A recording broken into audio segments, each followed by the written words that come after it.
거기서 뿌리를 막 만들어서 그걸 큰 탱크 배양해서 계속 그 산삼을 만들어내는 거예요. 그런 생명공학 기술이 없으면은 안 되는 거예요. 그냥 먹고 말잖아요. 그렇지만 산삼 한 뿌리 가지고 수백만 송이의 산삼 뿌리를 만들어낼 수 있는 게 바로 생명공학 기술이다. 그죠? 그러니까 자원을 우리가 가지고 있고 그것도 중요하지만 잘 활용해서 산업화시키는 것이 굉장히 중요하다. 얘기죠? 최근에 우리가 신종플루 치료제로 많이 처방되고 있는 타미플루 같은 경우는 중국에서 엄청나게 이용되고 있습니다. 그 식물이 뭐냐? 스타니스에서 축출한 성분으로 개발된 신약이라는 거죠. 결국 뭐냐면은 식물에서 분리한 그 신약을 가지고 우리가 병치료에 사용되는 경우가 되게 많다. 그죠? 자, 그래서 이 회사는 2009년 상반기에만 약 1조 이상의 매출을 올린 거예요. 한 가지. 그러니까 많은 그 다국적 의학 제약 회사들이 신약을 찾기 위해서 그래서 유전 자원을 찾아서 그래서 한국에 있는 학자들 제가 하신 분은 가끔 네팔도 가고 우리도 막 다녀요. 요즘 네팔 이렇게 다니면서 거기서 우리가 가지고 있지 않는 신약으로 개발할 수 있는 물질이 있는지 그걸 찾아다니는 사람들도 많이 있습니다. 왜냐 그러면은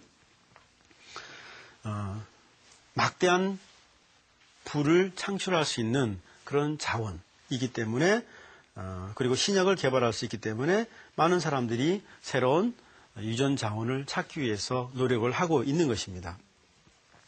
세계 최초의 항생제로 알려지면서 2차 세계대전 당시 병원균 감염으로 많은 군인의 목숨을 지켰으며 지금까지도 세계인들의 생명을 지켜온 페니실린.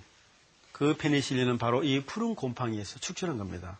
그러니까 우리가 생물 자원이 아까 말한 파리, 심지어는 구데기, 그런 나무, 심지어는 이렇게 곰팡이, 요즘 세균에서도 많이 분류합니다. 세균 같은 경우 보게 되면은 세균이 본인이 살기 위해서 다른 세균은 공격하는 경우 많아요. 그렇잖아요. 그러니까 그러면 얘가 살기 위해서 뭘 가지고 있느냐? 그 물질 뽑아서 사람이 먹게 되면 다른 세균이 공격하지 못하게 되는 거죠. 그런 식으로 이런 경우 많잖아요. 예를 들어서 온천, 핫스프링, 온천에서 그 물에 뜨거운 물에서 자라는 세균들이 있습니다. 그 사람들이 거기서 뭘 뽑아내냐면요, 물질을 뽑아내는 거예요. 그래서 이 열에 강한 열에서 분해되지 않는 그런 유전자를 가지고 있는 거죠. 그래서 그 유전자를 가지고 우리가 사람이 만약에 그 유전자가 우리 몸에서 발현된다 그러면 우리가 어떻게 되겠어요? 뜨거운 물에 들어가서 안 뜨거운 거야. 그죠? 살 수 있는 거죠. 근데 그렇게는 안 되죠. 왜냐하면 그 미생물의 유전자가 미생물한테 발현시킬 수 있을지 몰라도 사람한테 들어가서는 발현이 안 되는 거예요. 그래서 우리가 유전자를 우리가 몸속에 들어가더라도 몸속에서 그것이 하나의 발현, 단백질로 만들어지기 전까지는 아무 영향을 주지 않는다. 이렇게 보시면 돼요. 자, 그래서 이렇게 천연물 의학 시장이 굉장히 커지고 있기 때문에 많은 그 국가에서는 국가 자산으로 본다는 거죠. 생명 자원을. 그래서 보호하는 거예요. 그리고 반출하지 못하게 하고 그런 식으로. 그런데 우리나라는 그런 면에서 아직까지 외국에서 유전자를 도입하는데 굉장히 까다로워요. 검역도 그렇고. 사실은 외국 가면은 자기 나라 들어오는 거는 관대하고 나가는 걸 굉장히 이제 제약을 하거든요. 왜냐하면 그래야 우리 들어오는 거 우리가 이렇게 가능하면은 많이 들어오는 게 좋으니까. 그리고 나가는 건 가능하면 줄여주고 이제 그런 앞으로 이제 그런 것들이 이제 우리나라도 종자 자원 부국으로 성장하기 위해서 이제 많이 그런 제도들이 개선이 됐고 지금은 활용이 되고 있습니다. 이러한 생물 자원을 많이 가지는 것이 결국은 생물 주권 강화라는, 그러니까 생물 주권, 생물이 있어야 종자가 나오고 그 종자를 통해 갖고 우리가 식량을 생산할 수 있는 것입니다.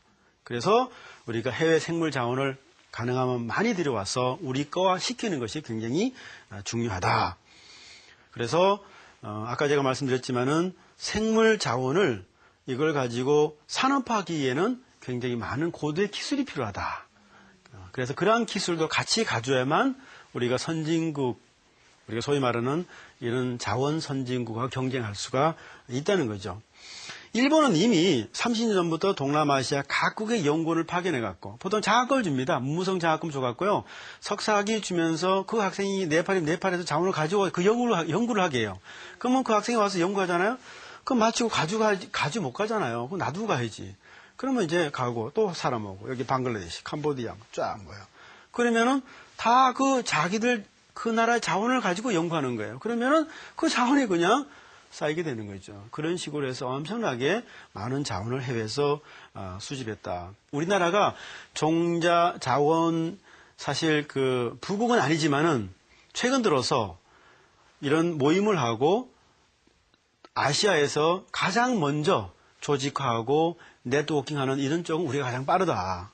그래서 우리는 마음 먹으면 빨리 하잖아요. 그래서 최근 들어와서는 그 지금 동남아 중심으로 하는 그 특히 한국과 중국과 일본이 중심이 돼서 지금 진뱅크 네트워크를 하는데 1회 심포지움을 한국에서 했어요. 그리고 한국이 중심이 되고 있다라는 거죠. 그런 의미에서 굉장히 의미가 있는데 일본 같은 경우는 소재은행을 연간 좀 큰 데는 1년에 100억씩, 좀 작은 데는 20억, 30억씩 이렇게 지원을 해주고 있습니다. 우리나라는 조그만 은행들이 우리나라에 한 30 몇 개가 있습니다. 근데 한 1억 정도밖에 지금 못 해주고 있고요. 그렇지만은 1억 받아갖고 30억 정도의 일을 충분히 지금 우리 은행들은 하고 있다고 제가 생각하고 들고 있고, 중국 같은 경우도 5개년 국가 연구 프로젝트를 중국이 만들어. 중국 한 마음 먹으면 다 장난 아니에요. 그래갖고 연간 1998년에 시작해서 연간 1000억 이상을 계속 지금 하고 있고, 그다음 미생물 소재 은행에만 연간 450억. 중국이요, 엄청나게 자원도 많이 가지고 있지만 그 자원을 유지 보관하는데 외국 것도 막 가져오는데 엄청난 자금을 쏟고 있다는 거죠. 그죠? 자, 이에 비해서 아까 말씀드린 우리나라에 지금 중앙소재은행이라고 그래갖고 교과부에서 지원받는 33개 은행이 있습니다. 거기에는 뭐 감귤은행, 배추은행, 인삼은행, 그 다음에 버섯균주은행, 물바이러스은행, 향장소재은행, 그 다음에 뭐 식물바이러스은행, 그렇게 해갖고 동충하초은행에서 굉장히 많이 했습니다. 물론 무슨 은행도 있겠어요? 감자은행도 감자은행도 당연히 있고요.